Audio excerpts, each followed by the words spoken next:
Drywall in your garage needs a little extra love at the bottom to keep things looking good and lasting long, especially with a concrete slab floor. So here's the deal. Since you cut the drywall about an inch above the floor, it's smart to leave that gap for any spills or moisture. Garage floors can get wet sometimes, you know? Before putting anything on the bottom edge, wait until your polyurea floor coating is done. That protective floor layer will help keep moisture out. Once that's done, installing a baseboard is the way to go. PVC baseboards are awesome because they handle water without warping or rotting, unlike wood or fiberboard.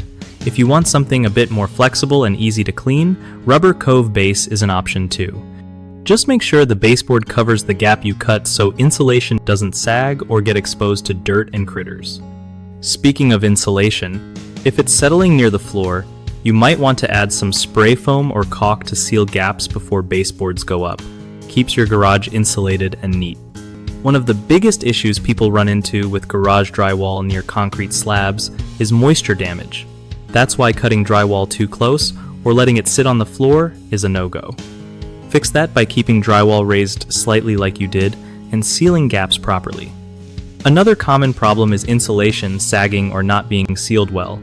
This leads to drafts or critters sneaking in, so fill gaps with spray foam or caulk before finishing. Last, a lot of folks skip waterproof baseboards and end up with mold or rotting wood.